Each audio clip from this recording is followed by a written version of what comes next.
Stanford University. Okay, well, welcome to lecture number 8 of Stanford CS 193P, fall of 2013 and 14. And today we are going to talk about a couple of Objective-C things first, language features basically, and then we're going to talk about animation. So animation is our topic of the day.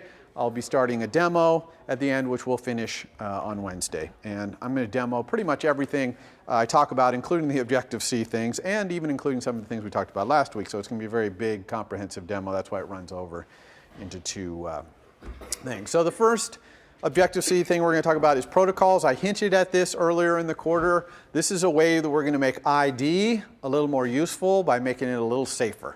Okay?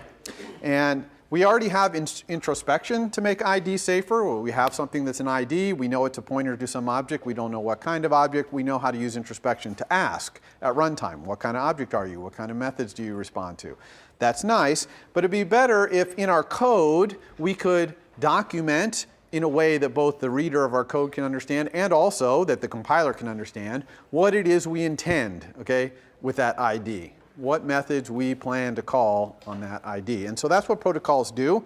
It's basically syntax. It's just syntax in the compiler, nothing more than that. It's kind of the same thing as string star versus ID. That's really just syntax in the compiler. That makes no difference at runtime.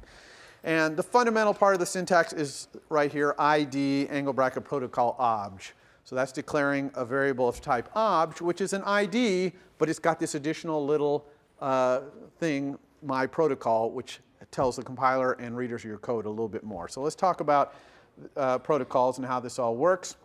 The first thing we're going to talk about is how to declare a protocol. And declaring a protocol looks almost exactly the same as an @interface statement. Okay? @interface is where you put all your methods and properties that are public, or you can have an @interface at the top of your implementation and have private methods and protocol and properties, and the same thing for a protocol. It's just that you say @protocol instead of @interface. Now, a protocol is just a declaration of the methods. There's no implementation, so there's no implementation for an protocol. We're just talking about the methods, and the methods in a protocol by default are all required. Okay, so that means if someone wants to say that they implement this protocol, they have to implement all of these methods, and so those are all the methods in my little sample protocol here. You can make some of them optional by putting @optional in there. And now all the rest of those are optional. So now in this example, some method is required, but all the rest are optional. And you can put @required again, down a little lower. Now all of these are required except for method with argument is optional. Okay?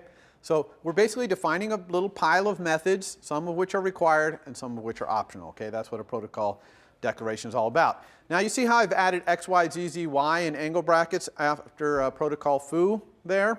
So what that says is if you want to say you implement protocol foo, you also has to implement all the required methods of protocol x, y, z, z, y, whatever that is. Okay? So it's basically a way of kind of like super protocol. It's not inheritance or anything, but it just kind of adds to the methods that is required by a protocol. And in fact, you can have multiple ones. So here's protocol is now requiring you implement the x, y, z, z, y protocol and a protocol called NSObject. Okay, now let's talk about this NSObject protocol because it's a very common protocol. You're used to the NSObject class, right? And NSObject protocol is basically a protocol that includes almost all the methods in the NSObject class. Okay, and why do we do this? Why do we have a protocol named NSObject and a class named NSObject? And they have pretty much the same methods in it. Is equal, is kind of class, description, perform selector, all those NSObject things. The answer is because we sometimes want to declare a protocol where some methods are required, but we also want to require the thing that implements the protocol to essentially be an NSObject. Okay, we want it to be an NSObject. We want to be able to maybe use introspection, things like that. Well, the only way to do that is to have the protocol have like a super protocol, you know, an additional protocol. And so we just took all the methods in NSObject, we put them all in a big protocol and have NSObject implement that protocol. Okay? So NSObject protocol and class, all the same methods, pretty much. Okay? It's just that NSObject, the class, is an actual implementation of those methods. So where do these protocol declarations, oh yeah, sorry, question. In Java, all classes automatically inherit from object. Is that not the case with NSObject here? Yeah, so the question is, in Java, all classes pretty much inherit from object, and that's not true in Objective-C. You could have a class where it just says @interface, name of class, no : superclass, in which case it inherits no methods from anywhere. Okay, we'll only have its own method. We never do that, however. In iOS, we always inherit from NSObject because we want the introspection and all these things. So, but it's by convention rather than by some sort of enforcement for the compiler. All right, so these @ protocol declarations of these methods, where do they go? They go in header files. They can go in their own header file. Okay, so I could have a foo.h for my protocol foo, or they can go in the header file of some related class, like some class that wants somebody to implement that protocol. You could put it in there. So, for example, iOS has scroll view class, right, for scrolling. We're going to talk about that next week. It has a protocol called the UI scroll view delegate, which is a bunch of will scroll, did scroll things, methods, and it's only good for UI scroll view, so that that protocol is defined in UI scroll view.h, not in its own header file. Okay, so you can kind of do whichever one you want, and you'll see them both ways. All right, so now we have the protocol declared. We defined this little bundle of methods, including the setters and getters or properties, perhaps. Now, some class has to promise to implement that protocol. And how do you promise to implement a protocol if you're a class? You just put angle brackets, the name of the protocol, on your @interface line. Okay? So here it's my public @interface line, and my class inherits from NSObject, angle brackets foo. That means my class is promising to the compiler and to readers of this code, I'm going to implement all the required methods in foo. Okay? So I'm just making that promise. And you can make the promise publicly like that, or you can make the promise privately by putting it in your @interface, my class, parentheses thing that goes in your implementation. Okay, you can just put it there if you want. That's if you only need to be able to implement that. You're only required to implement that protocol for something that's in your implementation only. Okay, not any public thing. Okay, so now I've got a protocol. I've got an object, at least one, that signs up to implement it. Now what? Well, now I can declare variables that are IDs with the additional requirement to implement the required methods of a protocol. So ID angle bracket foo obj, hopefully you understand what that means now. That means obj is a variable. It's an ID. I have no idea what class it is. Okay, it's ID. It's completely blind. However, I know it implements all the private or the required messages in foo. Okay, and it might implement some of the optional ones too, but I know at least the required ones. So if I say ID angle bracket foo obj my class alloc init, that looks good because on the previous slide I just said that my class promised to implement foo. So the compiler's going to love that. But if I said ID foo obj ns equals ns array, that compiler's not going to like that because arrays clearly don't implement the protocol foo. They don't implement those methods. Okay, so the compiler will warn you in that case. Okay, so the compiler here will warn you if you do this. It'll also warn you if you sign up to do a protocol, you promise to do something, and you don't implement the methods that are required, it will warn you about that too. Okay, so it'll warn you on both coming and going. In addition to declaring variables, like local variables under the examples there, you can also pass these around, these IDs that are modified by a protocol, as arguments to methods and as properties. Okay, so it's really just another type. It's not quite an NS string star where you know exactly the class and all the methods exactly that it does, but it's not quite an ID where you know nothing about it. It's in between, right? It's an ID, but you kind of know some of the methods in foo. Okay? Just like static typing, this is all just syntactic sugar in the compiler. It makes absolutely no difference at runtime. No code is generated any differently by the compiler because of these things. The compiler is just able to warn you now. That is the only difference.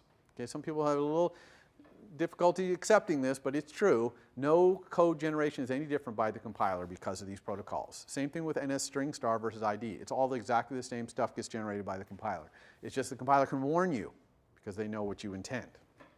Okay? The number one use of protocols in iOS is delegation and data sources. This is back to, remember lecture 1, I had the MVC and I told you that the views could talk to their controller with blind structured communication. And we talked about will do this, did do that, or the data source, which is data at, count, that kind of stuff. All those, remember that communication? This is how we do that. So it's blind because they're IDs. The views are talking through IDs, but it's structured because there's a protocol that the view uses to talk to that object blindly so that it knows what's in there. So let's talk about, for example, the data source protocols of views. If it was a table view, let's say, a table view is a generic view for showing a table of information. Its protocol for accessing its data source is how many rows are there? And now give me the data at row 7. Give it data at row 500. Okay? That's its protocol, those methods, count and data at. It has other ones, but that's the base. Those are the basic ones. Okay? And we really need those data source protocols because views can't own their data. That table view can't grab all its data and display it. It has to keep asking someone else. But it doesn't want to be tied to any source of the data, so it wants to be an ID. It wants to be blind. Okay? And we'll see all this next week when we talk about table views. There are other uses of protocols besides that blind structured communication, and we're going to see one today, which is animation. And I'll let that speak for itself. But basically, we're going to have IDs out there that are animatable, and we're going to know they're animatable because they're going to implement a certain protocol. And that's how we're going to know that they're animatable things. And UI View is going to implement that protocol, and that's how we're going to animate our views. All right, the second Objective-C thing I want to talk about today is blocks. Okay, it's a totally different thing than protocols. Blocks, very important, used throughout iOS. In fact, I sometimes have difficulty getting all the way to week 5 here or 4 without putting blocks because it's so much in the API of iOS. What is a block? A block is a block of code. Okay? Why do we define this term block? Just to mean block of code, we already know that. It's because it's a block of code that can be embedded inside other code, passed as an argument, stored in an array. Okay? So it's a block of code that we manipulate and move around our API. So what does it look like? Here's an example of a method that takes a block as an argument. Okay? This is the calling of this method. This is an NS dictionary method. It's a real method. It's called enumerate keys and objects using block. Okay? The argument is a block that has no return value and takes 3 arguments. 2 of the arguments are IDs, which are the keys and values in the dictionary. And the third one is actually a bool star, a pointer to a bool. So it's a bool. It's an outgoing bool. Okay? And basically, when you call this method, dictionary will execute that block of code repeatedly for every key and value until you set the stop, star stop, to yes, or until it runs out of keys and values. Okay? And it's actually going to implement that code that's right there embedded inside that message call. You can see the open square bracket for enumerate keys and objects before a dictionary. The closed square bracket is down after the curly brace. Okay? So the code, the actual curly brace, we put right in there in the middle of our message call. Other languages, in computer science in general, we call this a closure. Okay? How many people know the name closure? Ever heard that before? Okay, so you guys generally know what this is. It's a closure. Blocks in Objective-C always start with the caret. That's the magic block character. And then there might be a return type possibly specified and maybe some arguments possibly, and then a curly brace and some code and an end curly brace. Now, of course, to make this really interesting, the compiler knows how to do things like have local variables that are declared before the block is used work inside the block. Okay? So if I had that block and I wanted to stop not just when I see the key enough, but also when I see the value, stop value, which is a local variable defined in the scope that's calling the method enumerate keys and objects using block, I can use it. The compiler makes sure that the value of that gets properly passed in. However, a question? Oh, is this statically scoped for using things outside? Yeah, it is the local, whatever scope the A dictionary enumerate keys and objects, that call, whatever scope there, that's the scope in which the variables can be used, which is pretty much the local stack, right? The stack from your thing. Now, those variables, though, are read-only. Okay, so if I had another one, a bool stopped early, and I tried to set that inside my block, that would be an error. Compiler would not allow that, okay? Because stopped early is read-only. However, there's actually a way to make it so it's not read-only, which is to put underbar block in front of it.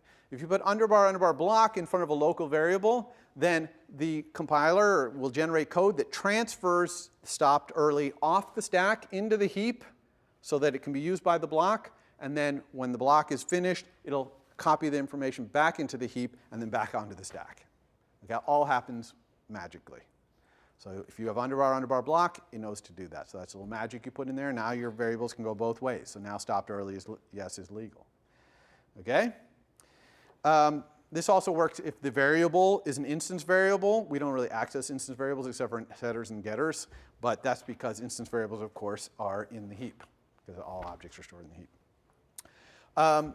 What about objects that are messaged inside of a block? Because there's a little special thing to think about there. So if I had a string stop key, which was enough, and I wanted to use stop key inside that block, like this, I have to make sure, well, not I have to make sure, the compiler has to make sure that it generates code, and the runtime has to make sure it works, so that stop key, that there's a strong pointer to it. Otherwise, it could leave the heap by the time this block executes, because this block could execute at any time.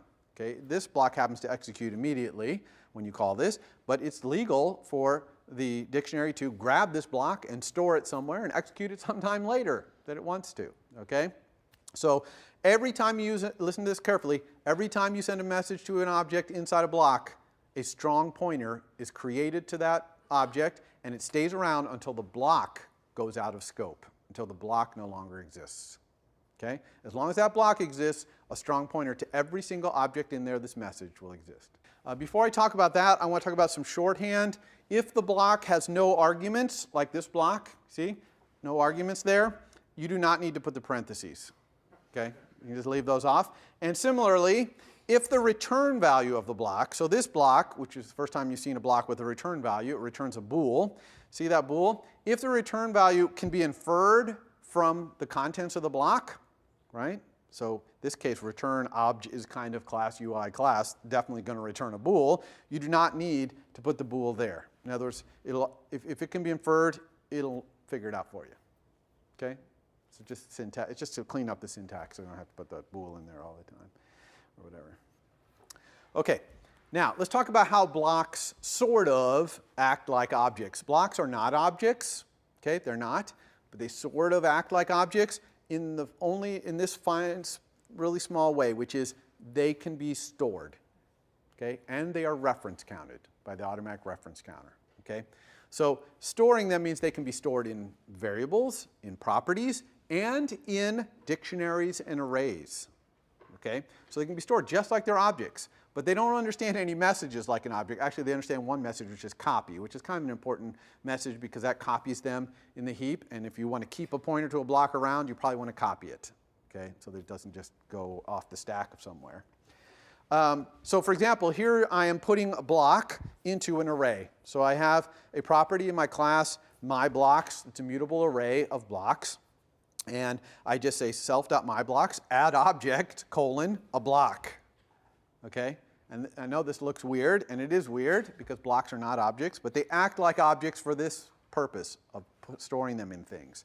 Okay? So it's pretty neat. And by the way, I have not talked about basically how you would call this block. Like if I grab this block out of this array and wanted to invoke it, how would I do it? I'm not going to talk about that today, but I'm going to show you so that you can see it. Really, you're not going to have to do that in this class because you're going to be passing blocks to iOS and it's going to be executing them. But if you wanted to know, that's the syntax. It's kind of like C function syntax. You can look offline. I just don't have time to cover it, unfortunately. But there's a real danger lurking here, okay, in this code above, okay, this self-do something thing. And what is it? Well, it's called a memory cycle. How many people know what a memory cycle is? Okay, not very many. Okay, that's good, so I'll cover this.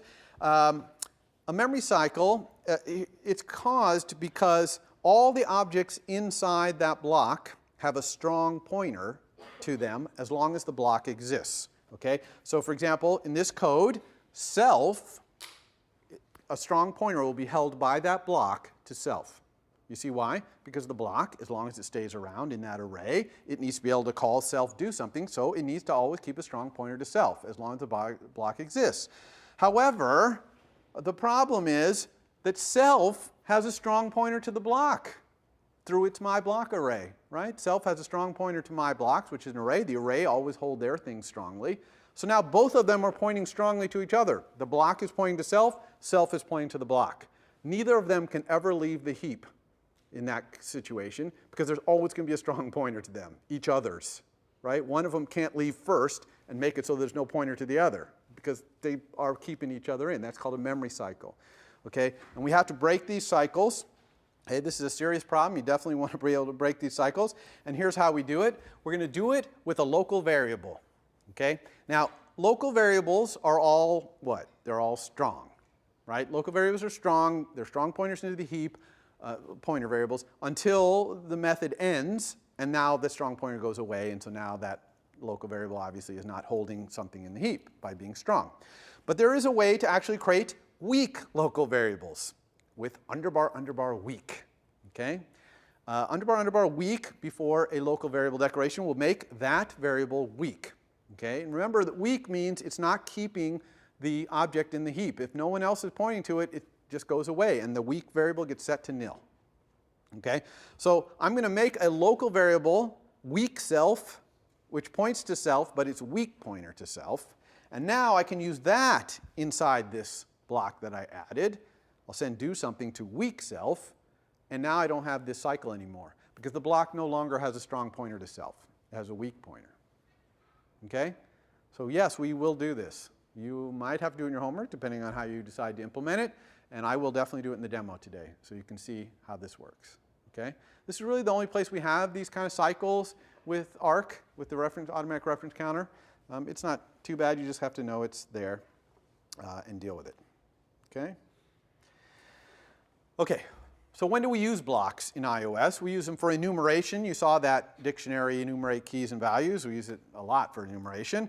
We use it for view animation. I'm going to do a whole rest of this lecture, and start of next lecture is going to be about that. We use it for sorting. There's messages you can send to arrays like, sort this array and use this block to compare two objects in the array. Okay?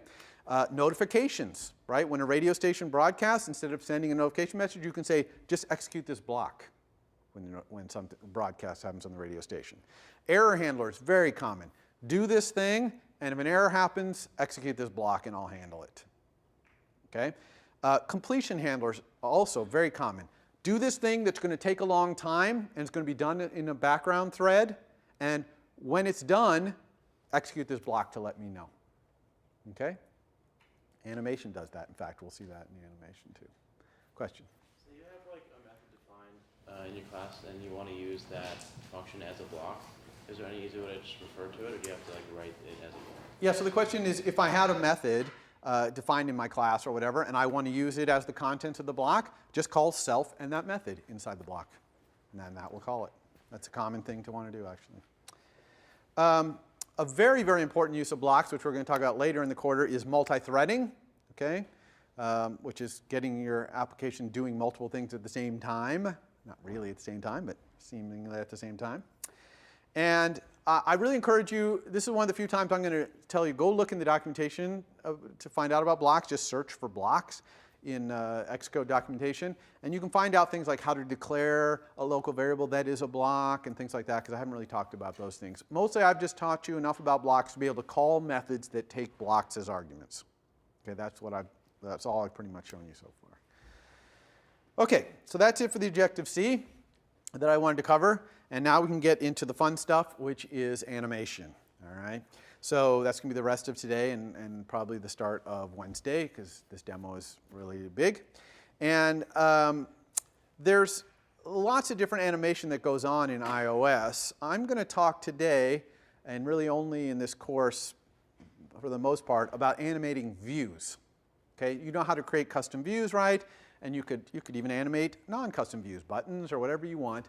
But basically making views move around the screen, get bigger and smaller, fade in and out, spin around and rotate, that's what we're going to talk about, okay? Animating views. But there's other animation that goes on, like when you go into a navigation controller and you click and a new view slides in, okay? That's animation, all right? And it's possible also, okay, you're in the Maps app and you click in the corner and it curls up to show you other options. That's animation, okay? All that kind of view controller animation, I'm not going to talk about for the most part, okay?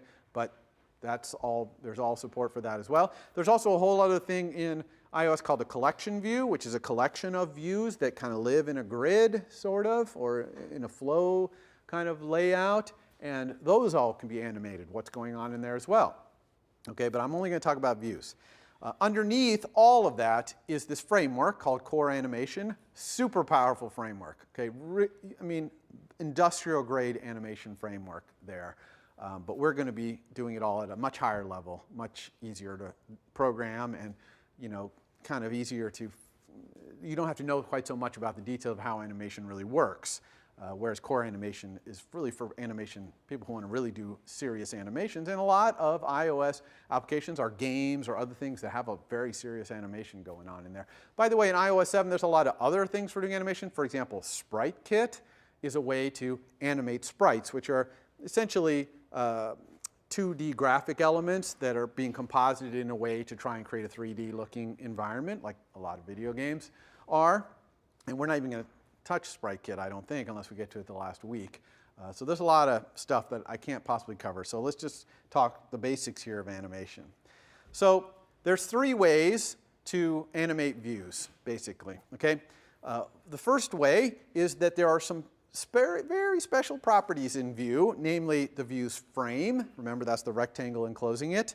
Its transform, which we talked about briefly when we did the playing card thing. Transform is the view's scale, can be used to scale it up and down, and its rotation, the views can be rotated, and also translation, although usually for translation we use the frame, we move the frame around. And also alpha, its opacity.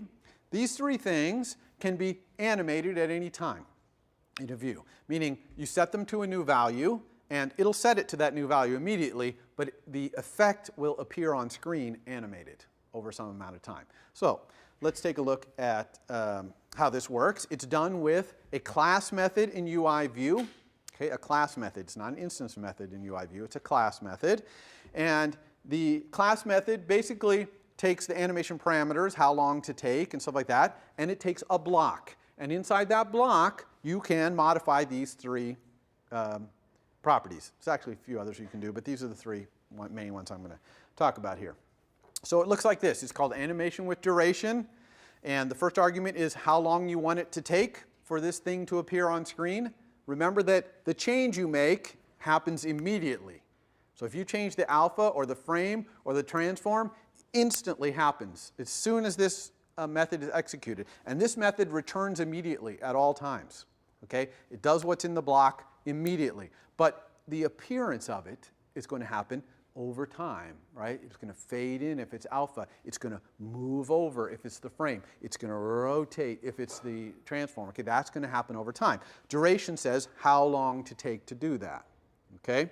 Delay is how long to wait to start doing it.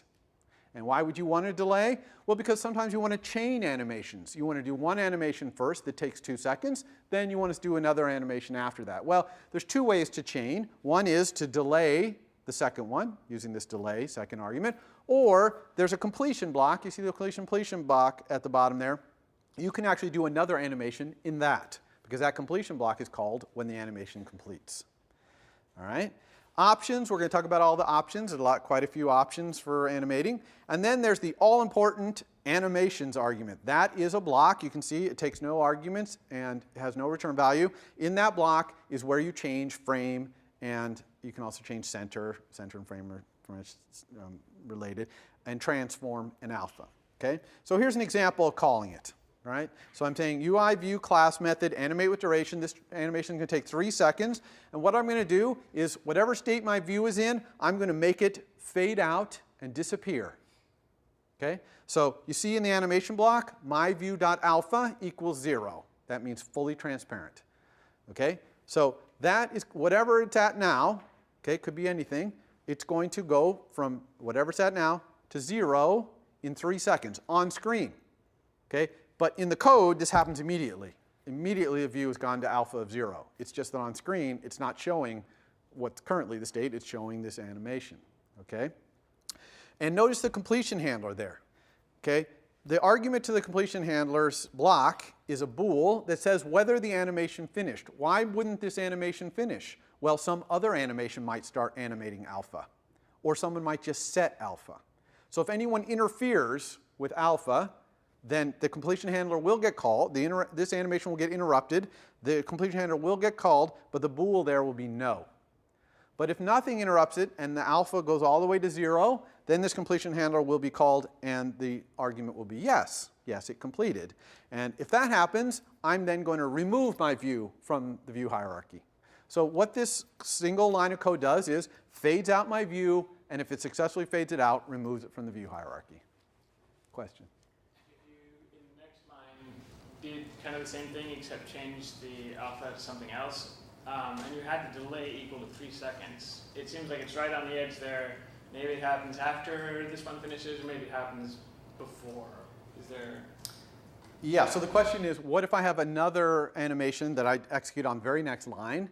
Well, first of all, let's say I delay this one, right? So you're saying delay this first call, put the delay in there, delay equals 3 or something? Actually delay the second one so that it happens. Okay, so delay the second one exactly 3 seconds. Okay, so that'll be fine because the first one will finish instantly right before the second one starts, okay? Because it's a common practice to do exactly that. Have something take 3 seconds and then start the other one with a delay of 3 seconds. So yeah, it'll work. Here's another, I guess I didn't do that example. But anyway, so that is, everyone understand what's going on there? It's really that simple. The main thing to understand is that that alpha would be set immediately to 0. It's just on screen that it'll show. All right, let's talk about some of the options. The first one's an interesting option, begin from current state. So if you set this option on, okay, in the options list, what this means is if there's another animation that's going on that is animating the things I want to animate, then pick up from wherever they are when you do my animation. Okay? So if I'm doing that alpha thing and it's fading down and it's all down to 0.2 or something, and then I issue another animation to start that goes up to 0.7 alpha, if I have begin from current state option on, then it'll start at 0.2 and go up to 0.7. If I don't have this on, it'll start at 0 because 0 is what the real alpha is and go up to 0.7. So begin from current state is a way of intercepting other animations, intercepting them, right, in mid-flight. Okay? Because you need this because remember that when you set these animation parameters, it happens immediately. So if you want to intercept an animation on flight, you need some option for the system to go check and see where the view is if it's flying across screen before it sends it to a new place, or if it's fading out, it fades it to a new level. It's very common to have that option on, actually. And then you can see things like allow user interaction. Do you want to allow gestures to happen in this view while it's in flight? Sometimes that makes sense, sometimes not. Down at the bottom, you see those curves, curve ease in, curve ease out. Sometimes when you move a view across screen, you don't want it to just up and move. You want it to kind of slowly pick up speed, get up to full speed, and then slow down at the end. It's a little smoother kind of animation than just, here's my view, that's a little, you know, but okay? Better, smoother. So curve in, ease and out, that's for controlling that. Okay? Same thing for fading. You could do it for fading as well, though fading tends to be okay linear. But moving, definitely, curving in and out is a pretty good idea. So you can look in the documentation, see what all these options do. You can repeat animations, have them go over and over and things like that. So, so that's how you animate those special properties, okay? And it animates them. It figures out all the in-between. Even if you animate multiple of them at the same time, it's moving, it's fading, it's rotating. It'll interpolate all those points all the way along automatically. Okay, and pretty high performance as well. Okay, sometimes though, you're changing your contents of your view in a way that's other than those three things. The classic example here, the playing card. When I'm flipping my playing card over, the only property I'm setting in my view is face up equals yes, right? And now my card flips over to face up. Face up equals no. Now it flips over to down. So that's not an animatable property per se. However, what I'd like to do is have the view change from face up to face down through some animation, like flipping the card over or dissolving between the two. In other words, I want to change the entire view through some animation to a new state. And that's what this one is for, transition with view. So transition with view takes a view that you want to do, like a playing card view, and it takes a duration, how long it's going to take to go from the old state to the new state. Options, again, similar to the other options, but this is especially where you would specify the options listed at the top there, like UI view animation options transition flip from left would mean I want this to flip over or cross dissolve, and what's cross dissolve or curl up. And then animations, again, is a block. That's where you're going to set face up. Okay? In that block, you can set anything you want about the view to make it be in its new state. And the system will apply all those changes, redraw the view in the new state off screen, and then transition between the two. The old state that's on screen now and whatever your changes result in. Make sense? Questions about that? And then completion, same thing. If you get interrupted somehow, you know, it's harder to get interrupted on this one, but it can happen. Then the completion handler gets called either way.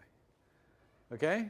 So this one will be great. Part of your homework is to flip that card over, and this is the method you're going to want to use. All right? So very, very straightforward.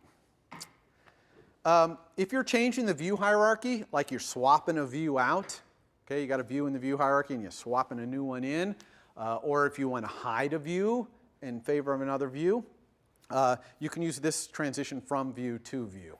So this one is kind of like the other one in that you're changing, but instead of having a single view that you're changing its state and then flipping it over, here you're replacing a view with another view. Okay, but otherwise it's very similar. It's even called almost the same thing, transition, right? Transition from view to view. Okay? All right. So that's it for direct changing of views, properties, and making things happen. Okay? The next kind of animation we're going to talk about, which is a totally different system, new for iOS 7, is called dynamic animation. And this one's a completely different concept. Here what you're going to do is define a bunch of physics that apply to all the views that you want to animate, and then you're just going to say, okay, do it. And they're going to go have those physics applied to them.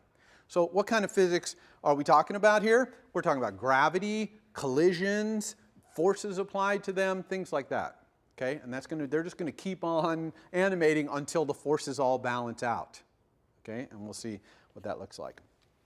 The way we do this is a really nice API, very easy to use. You create a UI dynamic animator. You just need to create one. You can do multiple, but this one, it's really for grouping these behaviors, but usually we create one dynamic animator with alloc init, basically. I'll show you that. And then you're going to add behaviors to it. Behaviors are like gravity, collisions, pushes, those kind of things. Those are behaviors, things that are going to be applied to the things. And then you put the things in there. And the things you put in there are UI dynamic items, meaning they respond or they implement that protocol. I'll show you that. And the instant you put them in there, they'll start animating. You don't have to say run. You don't have to do anything. They'll just immediately. Anytime there's an item that's in a behavior, that's in a dynamic animator, it will start animating until the forces on it mean that it doesn't need to move. Then it'll stop. Okay? So let's look at all these things. UI dynamic animator, you can just do alloc init, but when you're doing views, if it's views that you want to animate, you want to do alloc init with reference view. Okay, and init with reference view, you're specifying the top view of a view hierarchy. All the views you animate have to be in that view hierarchy. In other words, they have to be somewhere a subview of this reference view or a subview of that or a subview of that as deep as you want to go, but you have to specify the top level view. Okay? Then you create these behaviors. The behaviors are just alloc init, like UI gravity behavior alloc init, UI collision behavior alloc init, and then you add these behaviors to the animator using add behavior, which is a dynamic animator method. Okay? Couldn't be simpler. And then you add the items to the behaviors, and you do that with add item in dynamic behavior. So an item is just an ID that implements the protocol UI dynamic item, which you can see there below. And again, UI view implements that protocol. So usually the items we put in there are UI views about 90% of the time, 100% of the time in this class, 100% of your time your homework. I'm only asking you to animate views. But you could animate completely non-visual items. They could be, as long as they implement this protocol, they can do anything they want. So what's in the protocol? There's the bounds. That's again the bounds in the items world. It's like the views bounds, right? It's its own drawing coordinate system. Notice that's read-only.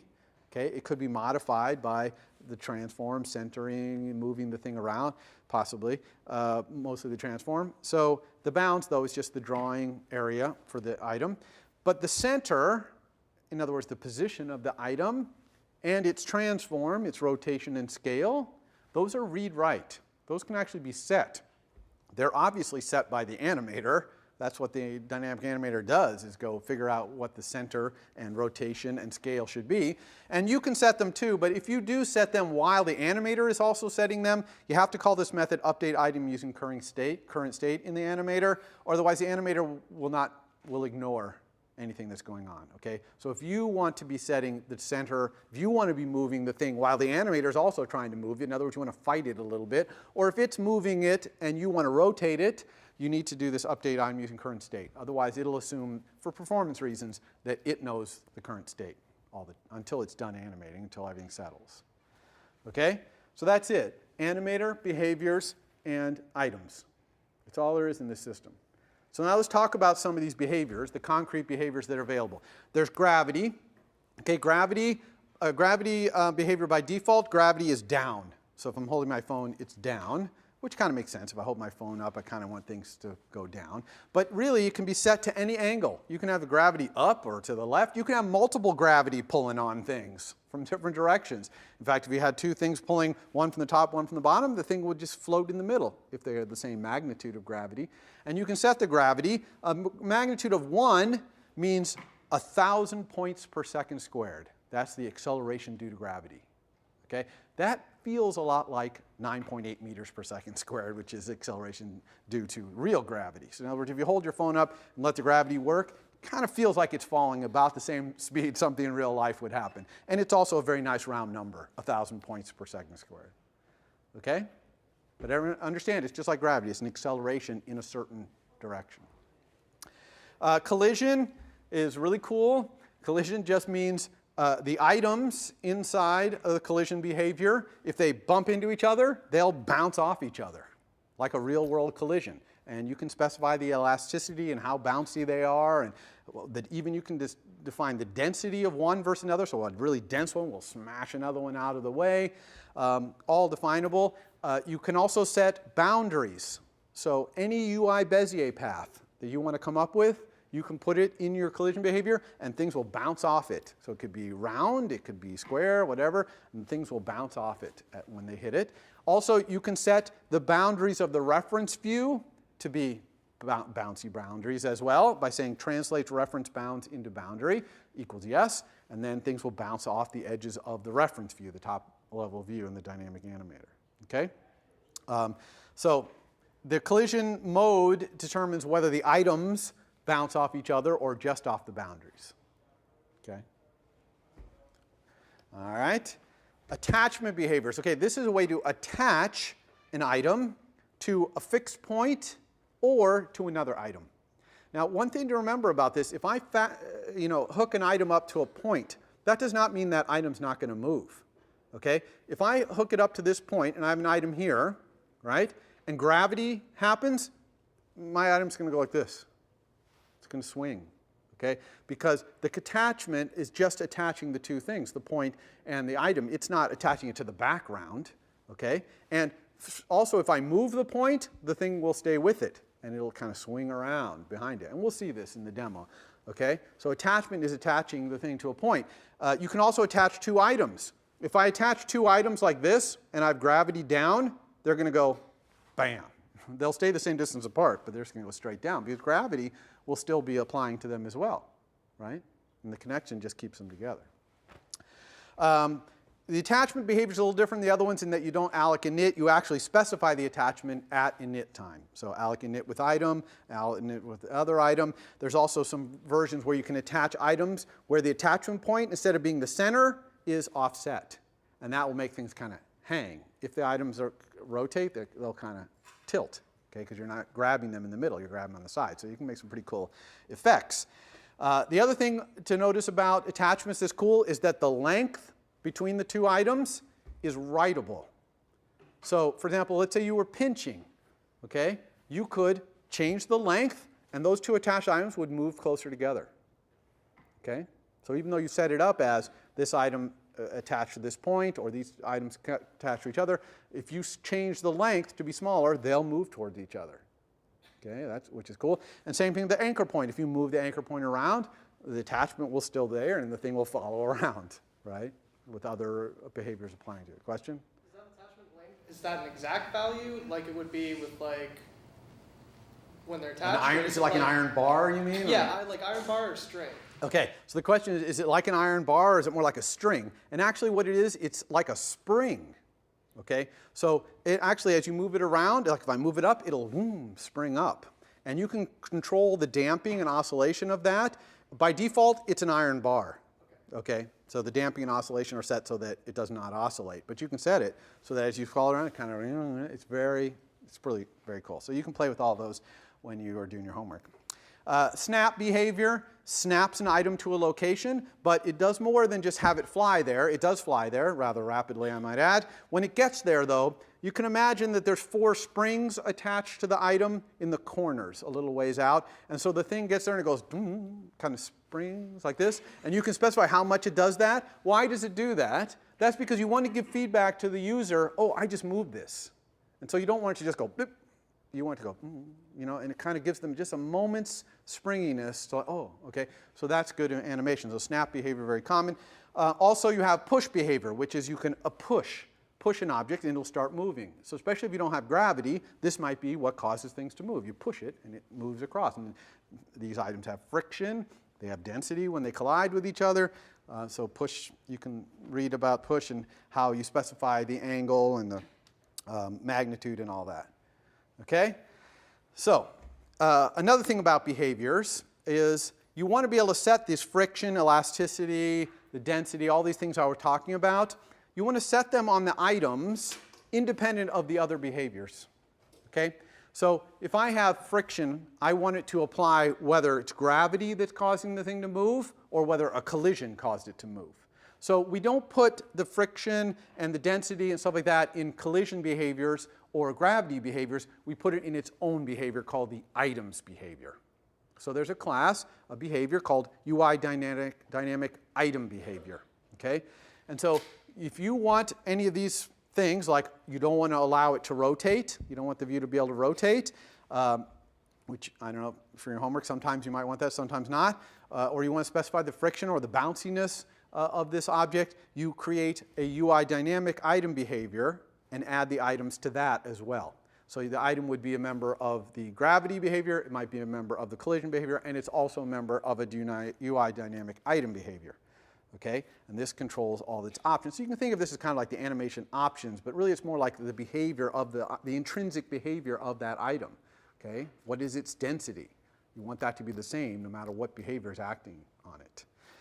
You can also find out information about what's going on with the item using the UI dynamic item behavior.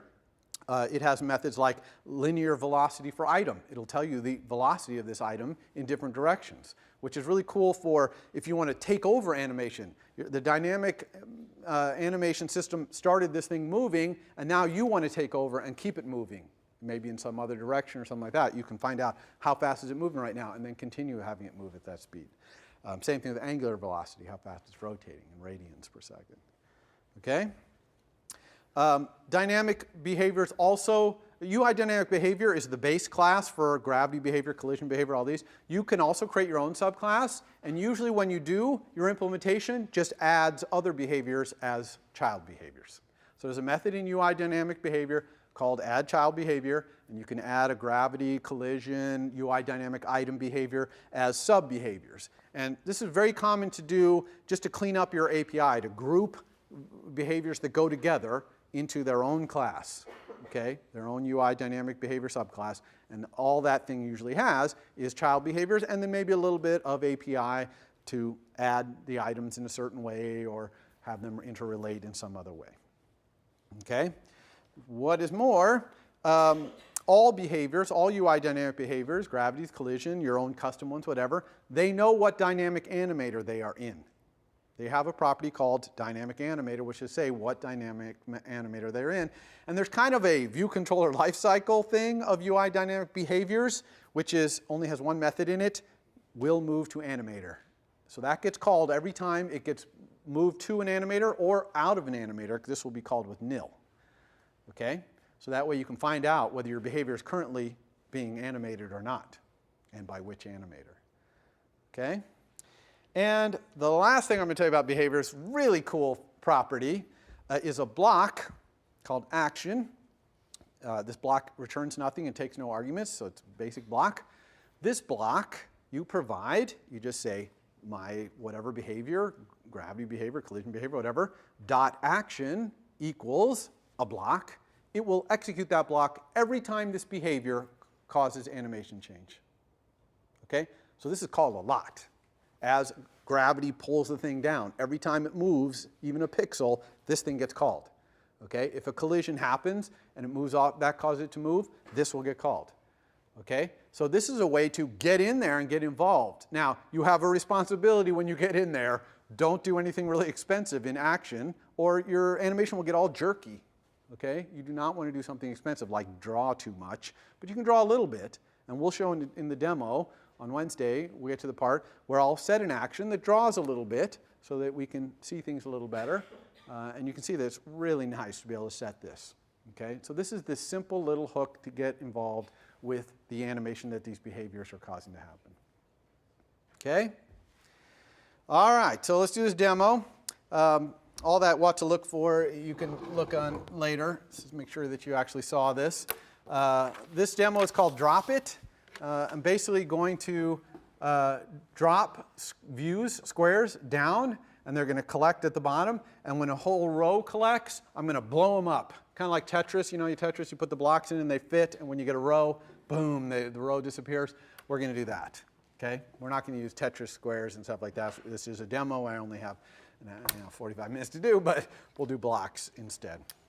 But the main thing, I just want to show you everything I can in that amount of time about animation. So we're going to make a new app here.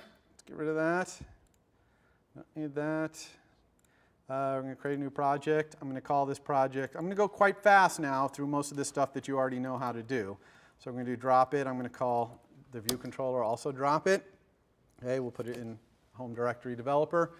Here's our drop it. You know me, I always like to move these out of the way. All right, so here I have my storyboard.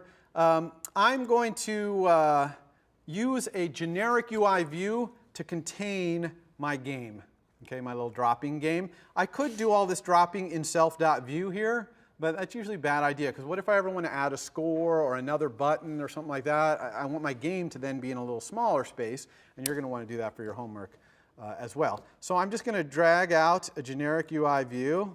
I always have trouble finding it. Yeah, there it is. So I'm going to drag this generic UI view in here, and I'm going to create an outlet to it. I'm going to call it my game view. So I'm just going to control drag out here. I'm going to call it game view, and it's a generic UI view. It's no custom thing, but I just want it to be the bounds, and I could move these bounds in from the edge if I wanted to put some other UI in there or whatever. So now I have my game view, and I'm also going to have a tap gesture. So let's drag out a tap gesture so that every time I tap on this, I'm going to add another square to drop. Okay? So I'm going to put this on my game view. Here's my tap gesture right here. Control drag this out. I'll call it tap. Okay, connect. Make some more space here for us. So every time that you tap on my game view, I am going to drop another little square that falls down like a Tetris kind of thing. Oops, drop. Okay, so that's what this method is going to do. It's just going to add a view. So this is also a chance for me to show you how to create a UI view in code, which hopefully you've all done that because you've done the part of the homework that's the custom view. But if you haven't, here you go. I'm going to actually create the frame first. So I'm going to do this frame. I'm going to have the frame's origin start out as CG.0, but then I'm going to change the X origin. So I'm going to have that drop start out at the top, and I'm just going to put it at a random spot across the X. The size, I'm going to define a nice little, let's do a static const CG size. We'll call this drop size equals, and I'll make it like 40 by 40, but I'm going to make this be a static const as opposed to making it be a property or something, because I don't want to write the code right now to deal with the fact that someone changes this, because I'd probably have to redraw my whole thing to have smaller squares, right, or something like that. which is cool, would be great to do, but it's just time constraints. I'm not going to do that. So I'm going to have the frame size be this drop size, so that I'm creating a little drop view, okay, and that's the size I want it to be. So here I'll do my random, actually let's go ahead and do this. Let's go to here. Let's go just pick a random place along the x-axis. So I'm going to do arc4 random, and we're going to mod that by the self.gameView.bounds.size.width, so somewhere along some random spot along there. And I'm also going to make it be lined up so the drops are, in a grid. So I'm just going to divide by the drop size.width, and then I'm going to multiply by saying, oops, frame.origin.x equals x times the drop size.width. So you see here, I've divided it here. This is an int, so it's basically going to do a floor, right? I've picked a int, and then I just multiply it back. That puts it at a random spot across. And then I create a view just by saying drop view equals UI view alloc init with frame, which is the designated initializer for view, and I'll specify this frame. And then I'm going to set the drop view's background color to be a random color. Okay, I happen to have a little snippet here for that, random color. Okay, so random color just picks one of 5 random colors, okay, right here. And then let's just go ahead and self.gameView, add subview, drop view. Okay, so it's as simple as that to drop something on here. So unless I've forgotten something or doing something wrong, let's go ahead and run. And every time I tap, we get another one. So that's great. So they're collecting at the top. That's nice. Now we're going to add some gravity so that they fall down. Okay, animated, right? So they fall down. So how do we do that? Very simple. We're just going to create an animator.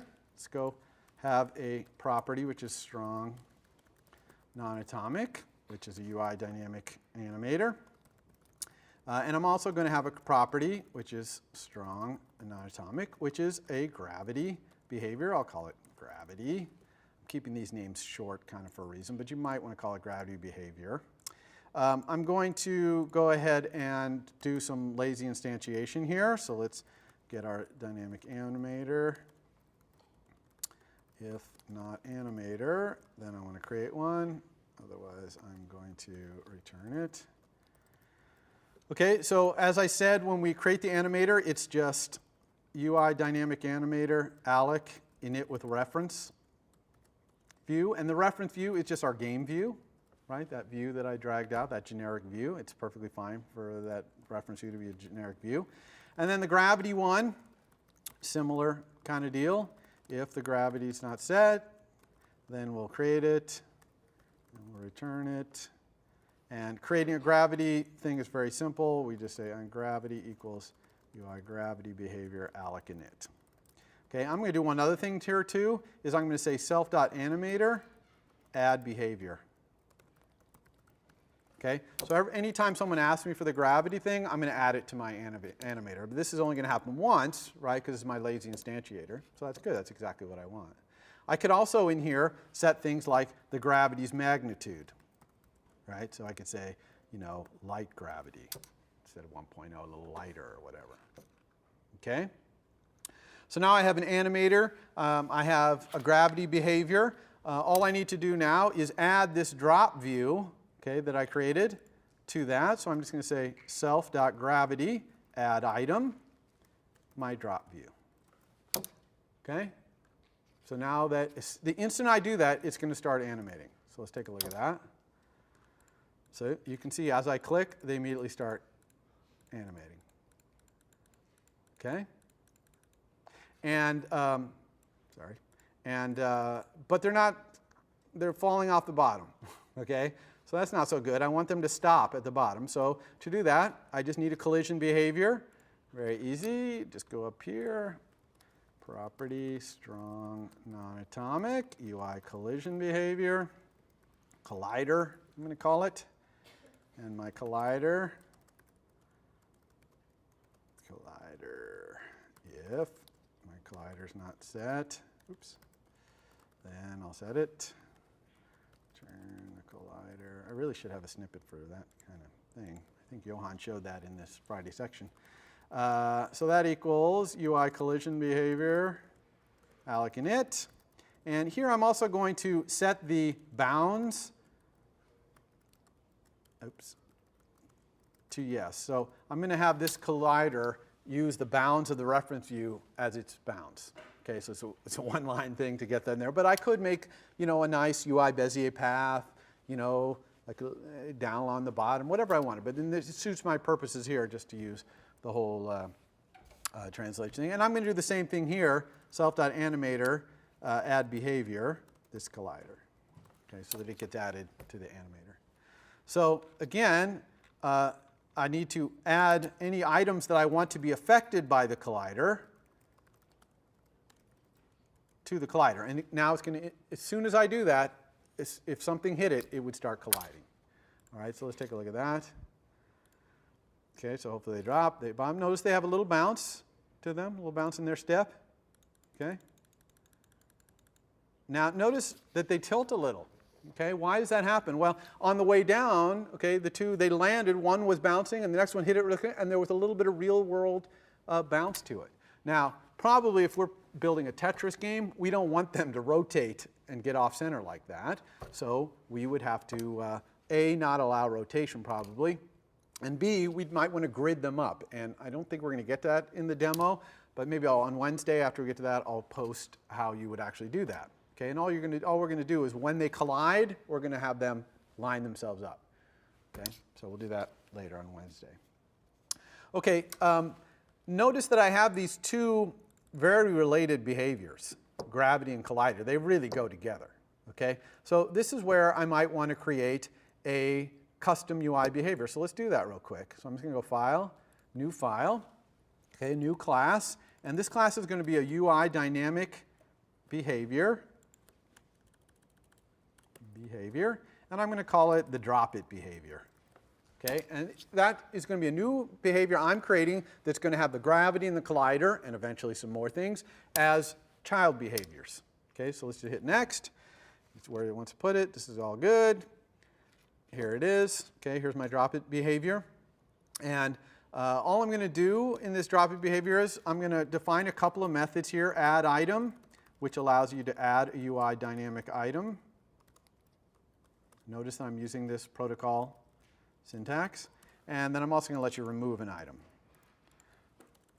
Okay, and that's all I'm going to implement in my drop it behavior, except for I'm going to override its init.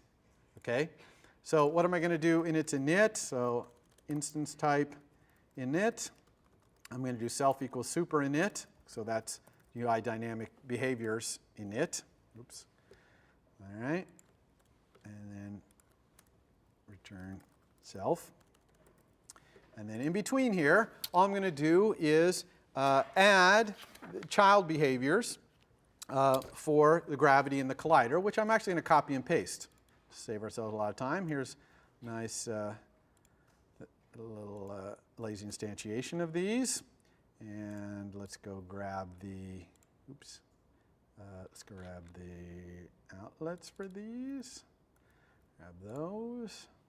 Oops, sorry, I keep clicking on the wrong button on the right. Okay, so this is @interface, drop it behavior.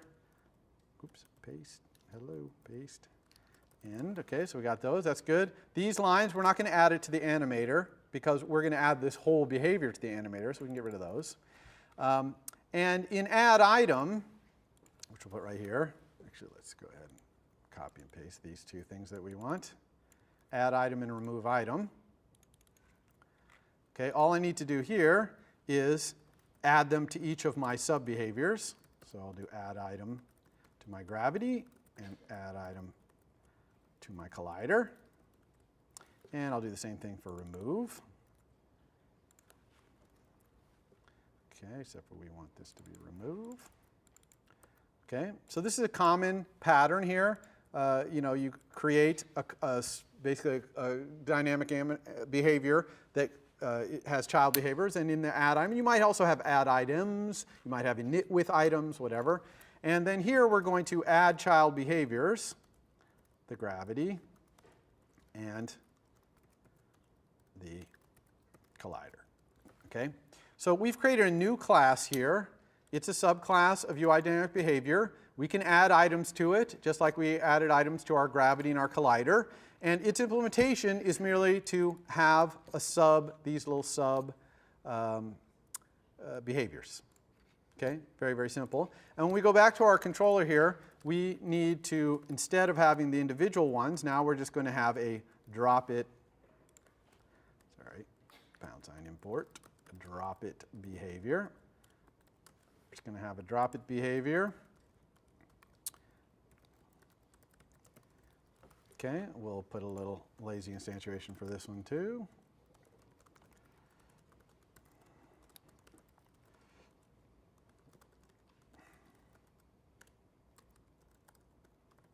Oops. So there's alloc init. That's going to call that other init that we just did. We'll do self.animator add behavior, our drop it behavior. Right? And then we'll just return our drop it behavior like that. And now down here, we don't have to add these separately. We're just going to say drop it behavior, add item, like that. Okay, so everyone understand how we kind of grouped all that stuff over there? And we're going to add more things as this demo goes on to this kind of general drop it behavior, and we're going to add them over in that other class now. We're still going to add other behaviors that we add here that really aren't part of that other thing, but now we've at least collected that into a nice space over there. So hopefully that didn't break anything. Let's see, it didn't. Okay, it's all still working, which is awesome. So now what I want to do is, when I get a full row like that, I want it to blow up. Okay, and I'm going to do the blow up not using a dynamic animator. Okay, I'm going to do that with that UI view animation business, because I want to show you how you can mix the two together and they'll work fine. Okay, so let's do that. So how are we going to do that? Well, one question is, when can I start thinking about doing other animation when I've got this dynamic animator going off and doing all these things, bouncing and colliding and all that stuff? And the answer is, you can find out when an animator reaches quiescent state, when nothing's bouncing, everything is resolved, okay, when it's quiet. Okay? And you do that using a delegate for the animator. So if I go to animator here, there is a property on animator called delegate. And the delegate is an object that's going to find out when the animator stops and when it starts up again. And I'm going to set that to be self. Now when I do that, I'm going to get a warning from the compiler here. Why is that? It says you are assigning self, which is a drop it view controller, to something that's supposed to be an ID UI dynamic animator delegate. In other words, you're supposed to be implementing this UI animator delegate. So we have to go up here and say that we implement this UI dynamic animator delegate. This is what we were talking about, protocols, saying that we promised to do something. Okay, now I'm not getting any more warnings, so there must not be any required methods in this. They must all be optional. And in fact, they are all optional, and there's only 2 of them. And the one I want is called dynamic animator did pause. You can see there's the 2 dynamic animator delegate methods, dynamic animator did pause and dynamic animator will resume. Okay, so that's telling you when it reaches a settled state and when something changed, a behavior or an item got added, and now it's going back active again. Okay, so in this case, we want to know the pause. Okay, when the pause happens, I'm going to look at that bottom row and see if it's complete. Actually, I'm going to look at all the rows and see if any of them are complete. Okay, and if they are, I'm going to blast them out of there. So I'm going to do that by calling a method called remove completed rows. And I have a little snippet for that to speed us up here. Okay, here it is right here. Okay, I didn't put it all in here. Actually, remove completed row, I called it, but really it should be rows. So how does this work? Well, you can take my word for it that this little snippet of code, and you can go look at it later, it basically just fills this mutable array, drops to remove, with all the drops that are in a completed row, even if there's multiple rows. Okay? It does this using this method hit test. I'm actually looking at all these things and seeing if there's a view there, and if it is, I'm okay. And if I get all the way across a row, I'm like, okay, I got a whole row, and I'll keep them all. So that's what drops to remove. This code right here is going to fill in drops to remove with all the things. Okay, so now we have an array of the drops that we want to remove. Now let's talk about what we're trying to learn here, which is animation. How do I remove them? And what I'm going to do that, it's kind of a two-part deal here. The first thing I'm going to say, if I have any drops to remove, okay, then I am going to remove all of the drops that I'm going to be taking out of this view from the animator, from the dynamic animator, because I don't want the dynamic animator fighting me, okay? I'm going to remove these things using UI view animation. I don't want it trying to pull them back or the gravity pulling on it. So I'm going to take them out, and I do that very simply by just saying self.dropItBehavior, remove item, drop. Okay, so I'm going through all the drops to remove, and I'm removing them from my drop it behavior. Now they're not in any behavior, so they're not going to be affected by the animator. Okay? Now I'm going to, so that's that. Now I'm going to animate the blowing them up. Okay, and I'm going to do that with animate removing drops, drops to remove. Okay, so this is a new method that we're going to write together here. Animate removing drops. It takes an array of drops to remove. Okay, and how are we going to do this? Well, I'm just going to do UI view, animate with duration. Okay, so I want, there's a few versions of this. Some of them have delay, some don't have delay. So I want the one, which one do I want? I think I want the one with just completion. So that's this one. Okay. So I want this one right here. How long is it going to take? I'm going to take about a second to blow those things up. This probably wants to be a constant, and you want to tweak it to look good, right? If it blows up too slowly, it looks ridiculous. If it blows up too fast, people can't tell that it did it, so we'll do that. And then here's the animations, which is just a block. And here's the completion, which I'm not going to do anything on complete. Actually, I am going to do something on completion. Let's do something on completion just to show here. So finished. Okay. And that's it. So that's this entire animate with duration. All we need to do is fill in these two blocks. All right, so let's do this block first. This is the animations. This is the actual moving. So all I need to do here is move these things out of the way. So I'm going to have them kind of explode up and off the top of my view. So I'm going to move each one to a random location somewhere off screen above my view. Okay, kind of just out there somewhere. And so I'm going to do that by saying for UI view, drop in, drops to remove. I'm going to have the X be some random location that is between 2 times my width to the left to 2 times above my width. So it's going to be kind of going out like this in a funnel. Okay? So the X has to be from 2 times my width to the left to 2 times my width on the right. So I'm going to make that be self.gameview.bounds.size.width times 5. Okay, so that's going to get me there, minus self.gameview.bounds.size.width times 2. Okay, and actually I'm going to move this all back here so we can see it better. Move this back too. Okay, so let's even do that. Okay, so you see I'm just going 5 wide and I'm shifting it over 2. So I'm just creating this thing above. And then the Y, I'm going to make Y easy. I'm just going to have it be self.gameview.bounds.size.height. And then when I move it there, I'm going to make it negative. So I'm going to say drop.center equals CG point X comma minus Y.